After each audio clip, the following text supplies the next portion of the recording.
Bien, vamos a continuar con este tema de la reparación. Está mal escrito, reparación tisular y cicatrización de heridas. Entonces, la reparación tisular, ¿qué es y cómo actúa? Tenemos dos términos a ser manejados, la reparación y la regeneración. Cuando hablamos de una reparación tisular, esto es cuando se sobrepone a un proceso inflamatorio y es una respuesta a la lesión tisular que va a constituir un esfuerzo por mantener la estructura y la función normal de nuestro cuerpo. Y la regeneración van a ser aquellas células lesionadas que van a ser sustituidas por otras células del mismo tipo, lo que a veces no deja huella de lesión previa o puede incluso depender de la sustitución de un tejido conectivo. Entonces, esta sustitución del tejido conectivo es lo que deja como lo que nosotros conocemos de cicatriz permanente. Cuando hablamos de una regeneración, como también de la reparación, todos estos dos ocurren a través de la situación, pero de la sustitución de los tejidos conectivos que van a depender de mecanismos similares, y en estos vamos a ver que están la migración, proliferación, diferenciación celular y todos ellos a nivel de la interacción de nuestra membrana extracelular. En la regeneración tisular debemos de reconocer que los órganos y los tejidos presentan dos tipos de estructura, el parénquima y el estroma. Cuando hablamos del parénquima nos estamos refiriendo que que toda esta zona o todo este tejido tienen a las células funcionales del órgano, ¿sí? Así como ser los hepatocitos a modo de ejemplo. Así también tenemos a los tejidos del estroma y este tejido del estroma conforma los tejidos conectivos de soporte. Y así también en ella encontramos vasos sanguíneos, como también la membrana extracelular y las fibras nerviosas. Dicho esto, entonces pasamos a ver que todo esto va a implicar una restitución de ese tejido lesionado por células de su mismo tipo, entonces va a dejar una escasa o una nula evidencia de lesión previa. Y dentro de las células nosotros vamos a encontrar que existen tres tipos con capacidad de regenerarse y entre ellas mencionamos a las lábiles, estables y permanentes. Las células lábiles son aquellas células que logran dividirse y multiplicarse durante toda la vida. ¿Y qué es lo que van a lograr con esto? Van a lograr la restitución de aquellas células que se destruyeron de una manera continua. Como ejemplo podemos mencionar a la superficie epitelial de la piel. Tenemos varios ejemplos, pero a modo de ejemplo solamente les menciono la superficie epitelial de la piel. Las células estables, estas células son aquellas en las que es normal dejar de dividirse cuando termina el crecimiento, ¿sí? Ellos dejan de multiplicarse y de dividirse.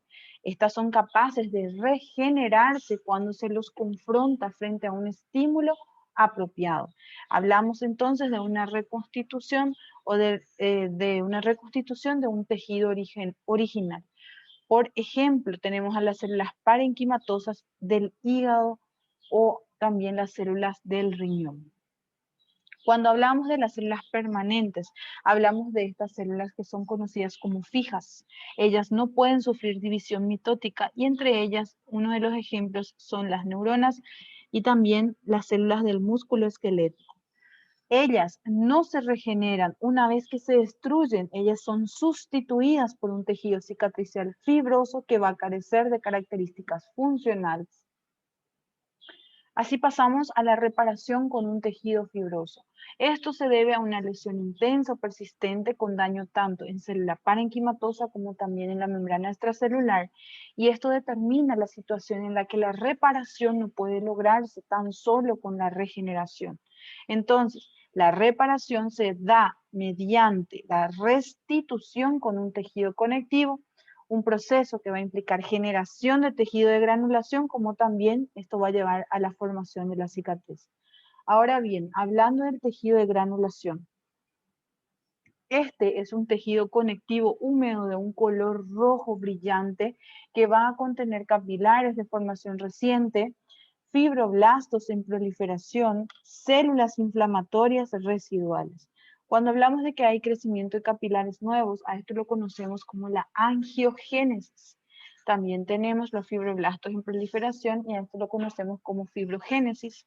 Y también a las células inflamatorias residuales y a esto lo conocemos como formación de tejido cicatricial. Entonces, en pocas palabras, Hablando de tejido de granulación, tengo angiogénesis, fibrogénesis y formación de tejido cicatricial.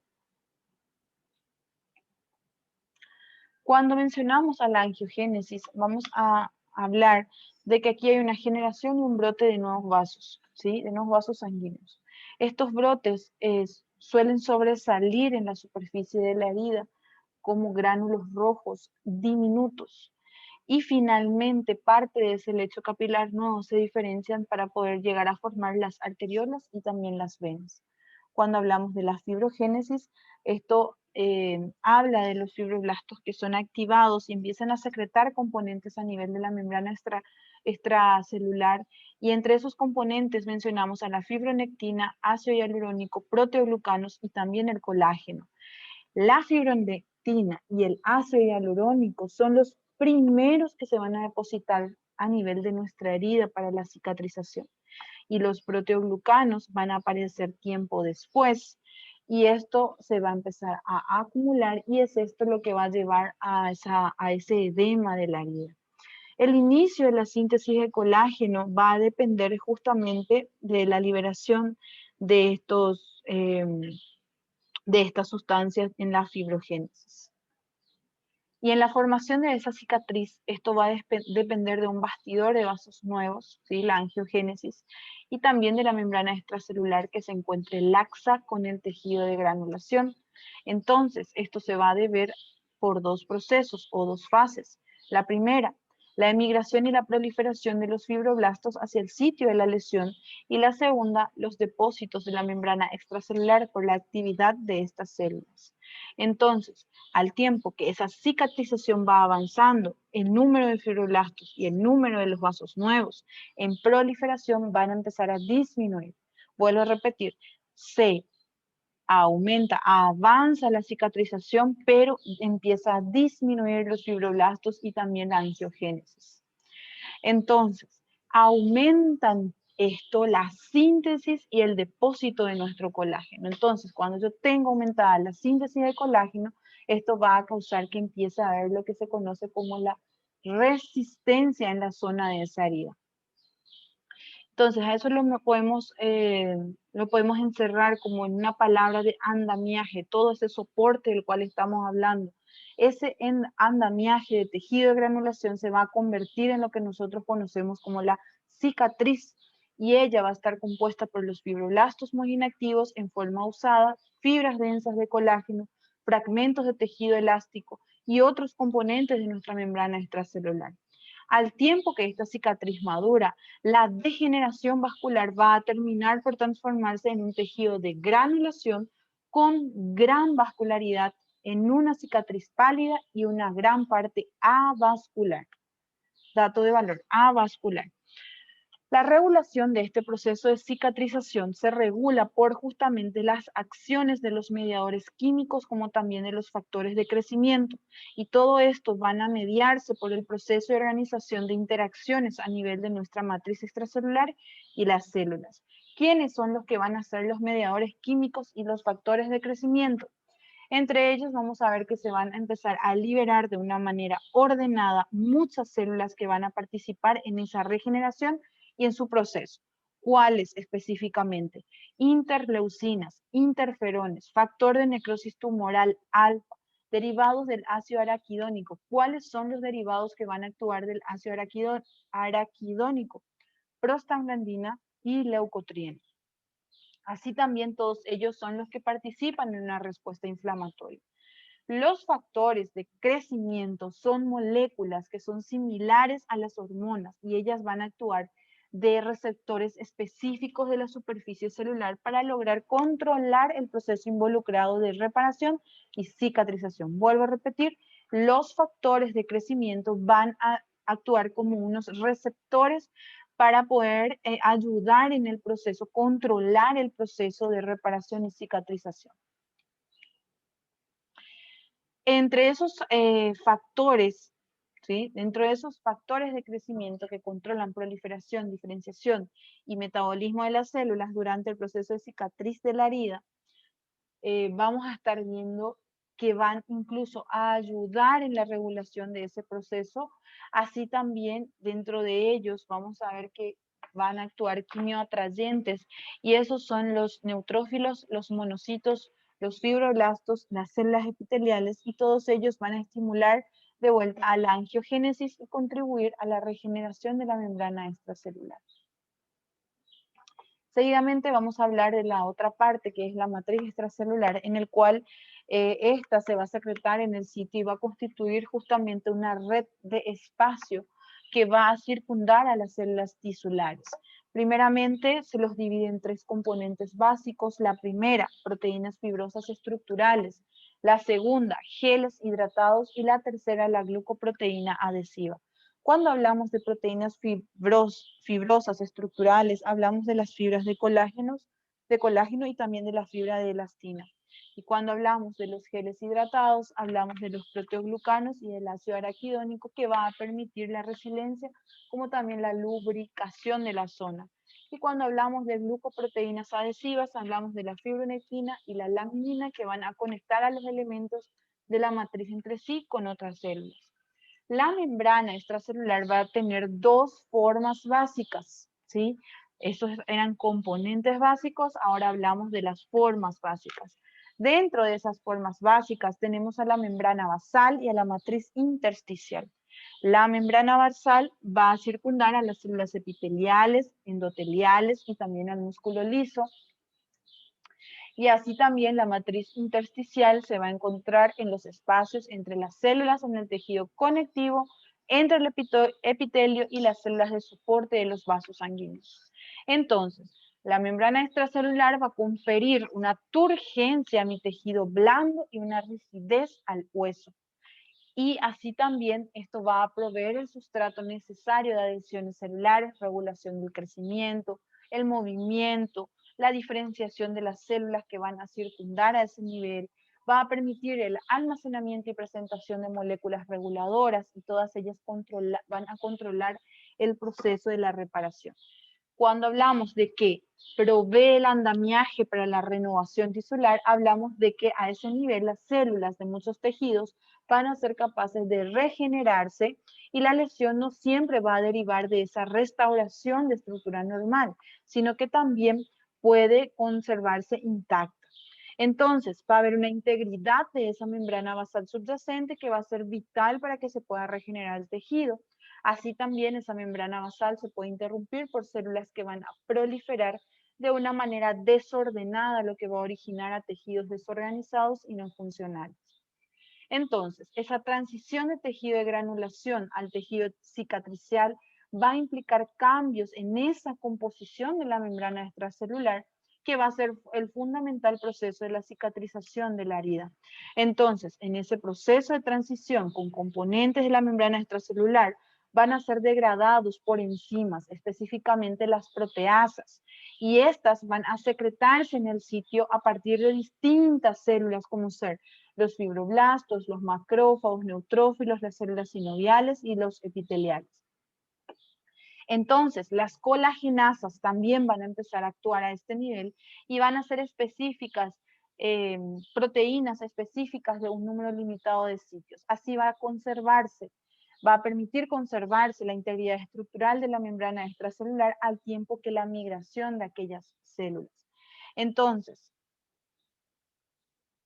pasamos ahora a lo que sería la cicatrización de nuestras heridas, y esto implica entonces la restauración y de la integridad de ese tejido lesionado. ¿Cómo se va a restaurar? Esa cicatrización, la más frecuente hablada, es la herida cutánea, que se utiliza con mucha frecuencia, ¿sí? Entonces, tenemos tres fases. La primera, que es la inflamación, la inflamatoria; la segunda, que es la proliferativa; y la tercera, que es la contracción de la herida con remodelación.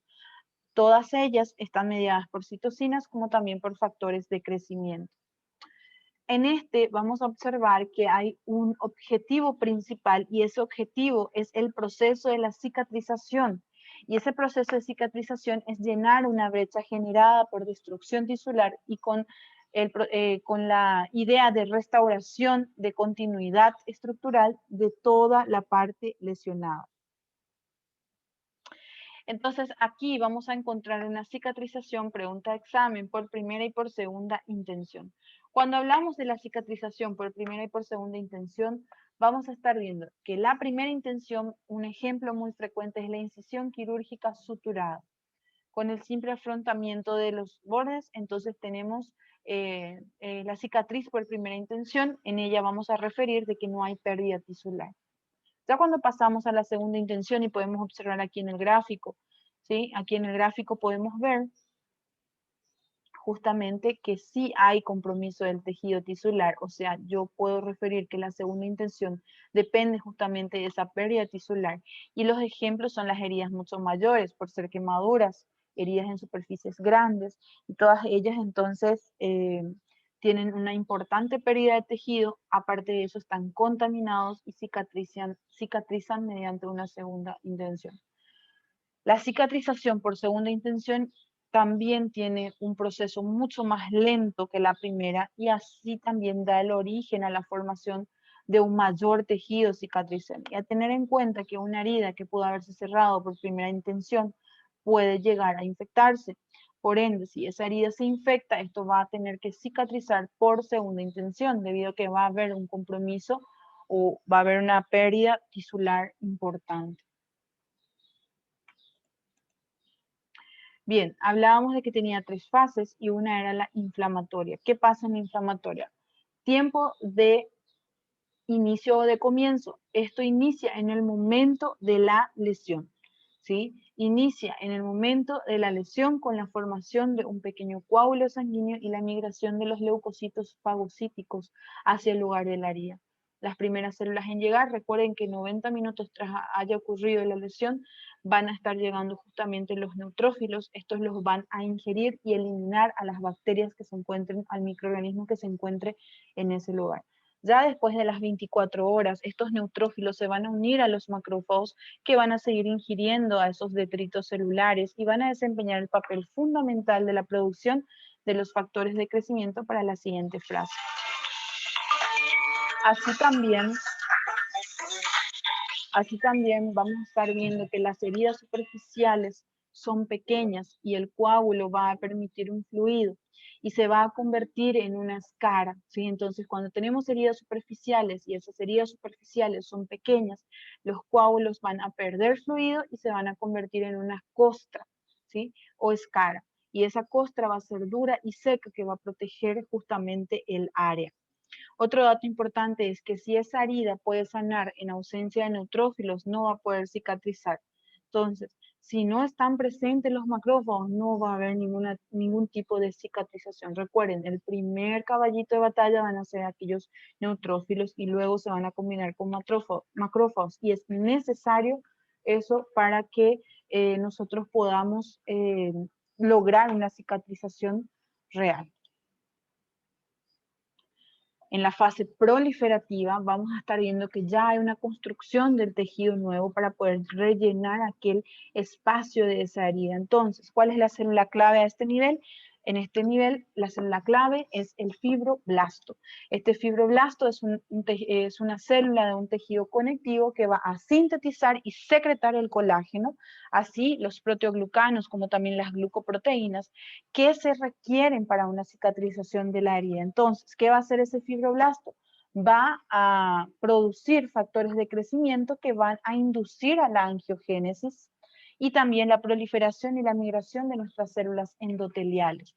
Por ende, va a tener un componente final en su fase proliferativa que es la epitelización, un nuevo término, epitelización, durante la cual nuestras células epiteliales en los bordes de nuestra herida van a empezar a proliferar para poder constituir una capa de superficie nueva, similar a la que ya fue destruida por nuestra lesión. Entonces, esto puede empezar a transcurrir dentro de lo que sería el segundo o el tercer día producida nuestra lesión y puede llegar a durar hasta 3 semanas, ¿sí? Segundo o tercer día de nuestra lesión y puede llegar a durar hasta 3 semanas en heridas que cicatrizan por primera intención. Durante este periodo, el proceso principal se va a concentrar en la construcción de tejido nuevo, ¿sí? Se va a construir un tejido nuevo para poder rellenar el espacio de la herida. Dentro de un lapso de 24 a 48 horas después de la lesión, los fibroblastos y las células endoteliales vasculares van a comenzar a proliferar para poder constituir mi tejido de granulación, que va a servir como un cimiento para el desarrollo de mi tejido cicatricial. A tener en cuenta que las heridas que van a cerrar por segunda intención tienen mayor cantidad de detritos necróticos y un exudado que debe de retirarse y contener mayor cantidad de tejido de granulación. Allí los vasos sanguíneos se van a trombosar e incluso se van a degradar.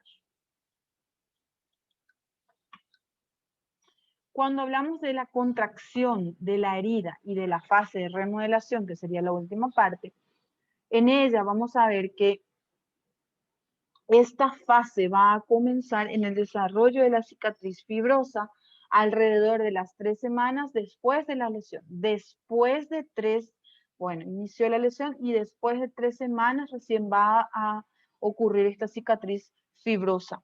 Entonces, incluso puede persistir durante 6 meses a más, lo que va a depender de la extensión de nuestra herida, de la profundidad de su extensión. Y durante esta fase va a existir una disminución de la vascularidad y una remodelación persistente del tejido cicatricial por la síntesis simultánea del colágeno a cargo de aquellos fibroblastos que mencionábamos, así también por la lisis de las enzimas colagenasas. Y el resultado va a ser en 2 procesos. Estos 2 procesos van a dar como un resultado la arquitectura de una cicatriz que va a lograr incrementar su fuerza tensil y una cicatriz que se retraiga de una manera que es menos visible. En esta tercera fase de la cicatrización de heridas, el proceso de remodelación, volvemos a recordar, va a iniciar alrededor de las 3 semanas después de la lesión y puede continuar hasta los 6 meses o más. Recuerden que esas heridas no van a recuperarse, o sea, la mayor parte no va a llegar a recuperar su fuerza tensil original de la piel, íntegra una vez que se completa la cicatrización. Puede llegar a recuperar esa fuerza tensil, mas no lo va a recuperar en su 100%.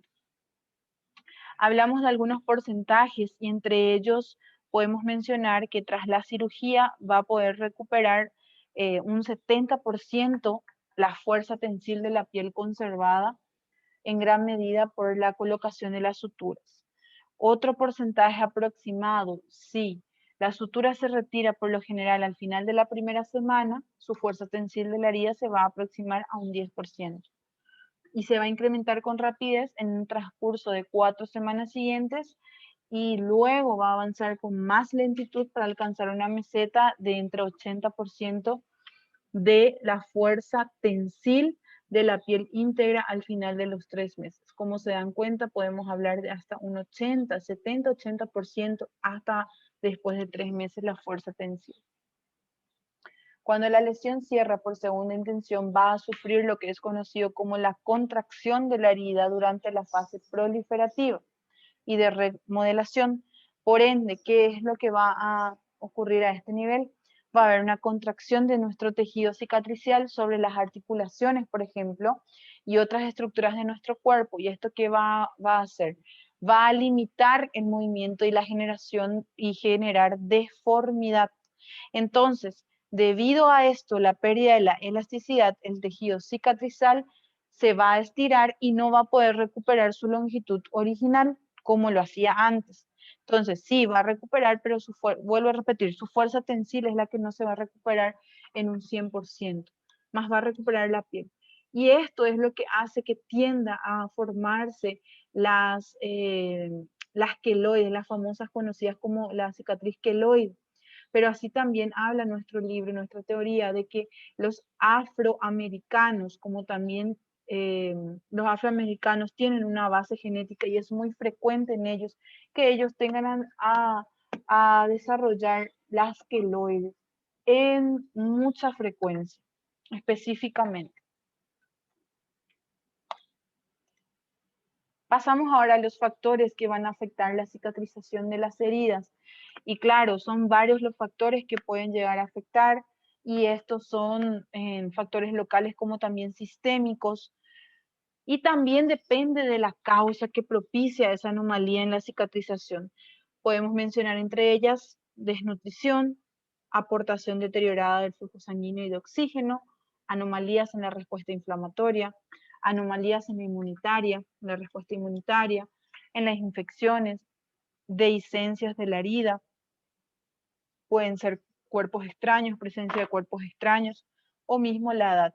Paciente diabético, paciente con arteriopatía periférica, con insuficiencia venosa, con trastornos nutricionales, son algunas de las alteraciones específicas que van a reducir justamente la velocidad de la cicatrización.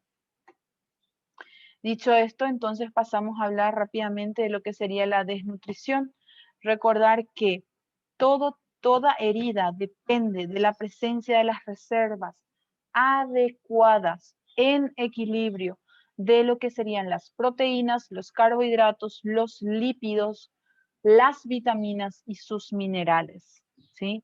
Entonces, mencionar que una insuficiencia proteica va a prolongar la fase inflamatoria de nuestra cicatrización y va a limitar la proliferación de los fibroblastos. Así también la síntesis del colágeno, la matriz proteica, la angiogénesis y la remodelación de la herida. Entonces, yo les pregunto, ¿necesitamos cantidades suficientes para poder tener una buena cicatrización, cantidad suficiente de proteína para una buena cicatrización?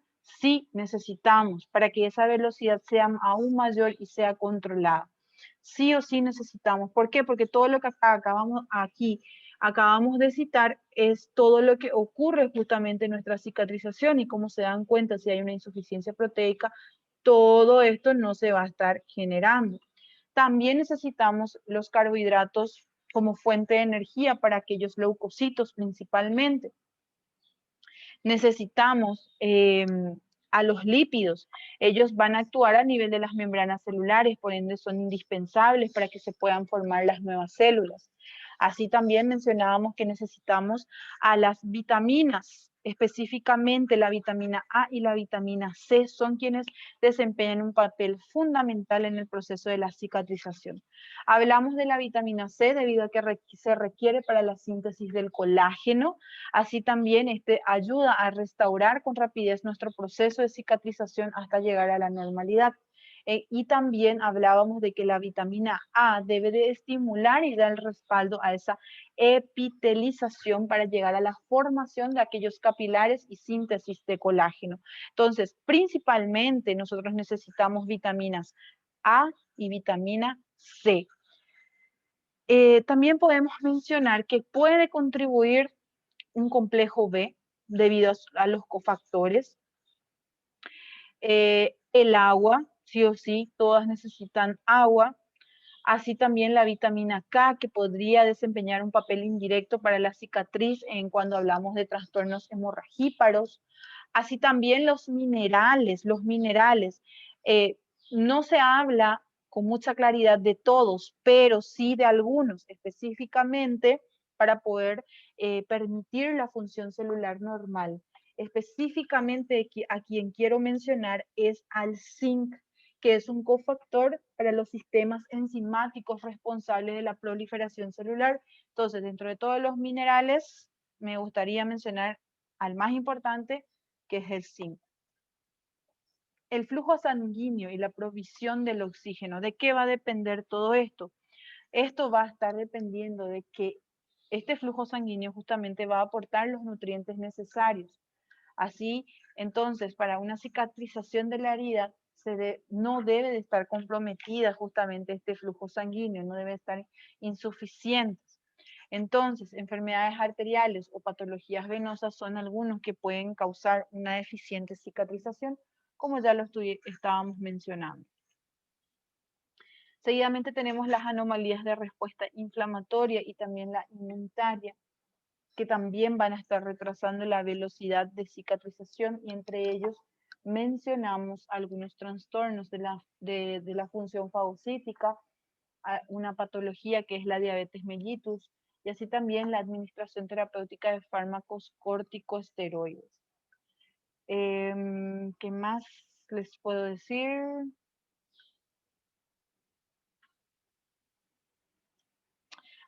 Como estábamos hablando de la administración terapéutica de estos fármacos corticosteroides, ¿estos qué hacen? Disminuyen el proceso inflamatorio, pero pueden retrasar la cicatrización. A tener en cuenta el dato. En las infecciones y las dehiscencias de las heridas y de los cuerpos extraños, esto se puede deber a la contaminación, puede ser presencia de aquellos cuerpos extraños, y todo ello va a retrasar justamente nuestra cicatrización. Las heridas por mordeduras, también tenemos heridas por mordedura de animal o por humano. Ambos también podemos tener. Por ejemplo, las mordeduras caninas, por razones que no son muy claras, se llegan a infectar solo en alrededor del 5% de los casos. Y por lo general se debe a un germen, a un microorganismo conocido como la multicida o la capnocitofaga canimorsus, que son algunos microorganismos que son los que pueden llegar a infectar en un 5% de los casos. Es poco, no es demasiado, más puede ocurrir. Bueno, y creo que con eso les dejo con aquellos datos de la cicatrización y espero que hayan aprendido.